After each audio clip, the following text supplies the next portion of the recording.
ওই বান্দা বান্দিয়া জাহান্নামীরা বলতে থাকবে, আমরা ইসলামের দুশমনদের সাথে আমরা ইসলামের সমালোচনা করেছি, যারা ইসলামের সমালোচনা করত আমরা তাদের সাথে ইসলামের সমালোচনায় লিপ্ত হয়ে যেতাম। অর্থাৎ যারা কোরআন বিদ্বেষী ছিল আমরা তাদের সাথে একাত্রিত ঘোষণা করতাম, আমরা আলেমদেরকে বিদ্বেষ পোষণ করতাম, আমরা মাদ্রাসা মসজিদদেরকে দেখতে পারতাম না, আমরা ওয়াজ মাহফিলকে পছন্দ করতাম না, আমরা ইসলামের সর্বদাই সমালোচনা করতাম। তারপরে আবার বান্দা বান্দি বলতে থাকবে, ও জাহান্নামীরা, ওয়া কুন্না নুকাযযিবু বিয়াউমিদ্দিন,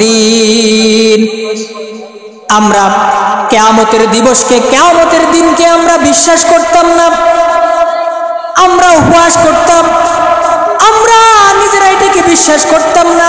কিয়ামত আবার কি, কিসের আবার হিসাব নিকাশ, কিসের আবার কর্মফল দিবস, আমরা এগুলোকে বিশ্বাস করতাম না। তারপরে তারা বলে, হাত্তা আতানাল ইয়াকিন, ফলে এই অবস্থায় আমাদের মৃত্যু এসে যায়, ফলে এই অবস্থায় আমরা মৃত্যুবরণ করি। তাহলে আমি যে কথা বুঝাইতে চাইছিলাম,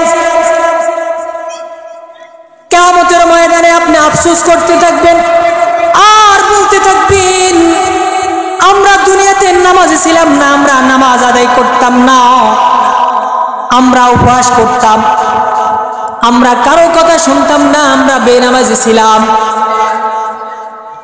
কিন্তু বেনামাজিদের শাস্তি সম্পর্কে যদি আপনাদেরকে বলি, বেনামাজিদের শাস্তি অনেক ভয়াবহ। আল্লাহ রাব্বুল আলামিন তাদেরকে দুনিয়াতেও শাস্তি দিয়ে থাকেন, পরকালেও তাদেরকে শাস্তি দিয়ে থাকেন। বেনামাজিদের শাস্তি অত্যন্ত ভয়ানক, অত্যন্ত ভয়াবহ। এজন্য আমরা সদায় সর্বদাই নামাজ আদায় করতে হবে। নামাজ ছাড়া কোনো গতি নয়।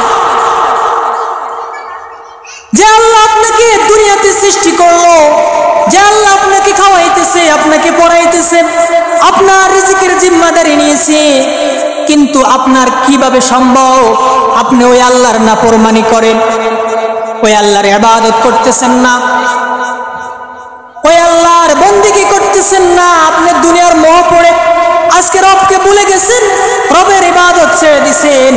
অথচ আল্লাহ রাব্বুল আলামিন তার নবীকে আদেশ করেছেন, ওয়া'মুর আহলাকা বিস-সালাতি ওয়াসতাবির আলাইহা লা নাসআলুকা রিজকান নাহনু নারযুকুকা।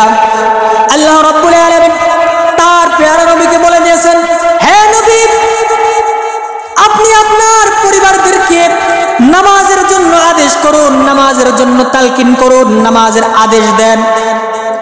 ওয়াসতাবির আলাইহা, এবং আপনি নামাজের প্রতি অটল থাকুন। আল্লাহ রাব্বুল আলামিন বলেন, লা নাসআলুকা রিজকান, আমি আপনার কাছে কোনো রিজিক চাই না, আমি কোনো রিজিক চাই না। নাহনু নারযুকুকা, বরং আমি তো রিজিক দান করি। আল্লাহ এখানে বলেছেন যে বান্দা বান্দির কাছে রিজিক চায় না, যে বান্দা বান্দি যাতে আল্লাহ রাব্বুল আলামিনের ইবাদত করে, আল্লাহর ইবাদত করে, আল্লাহর দেওয়া বিধান মানে।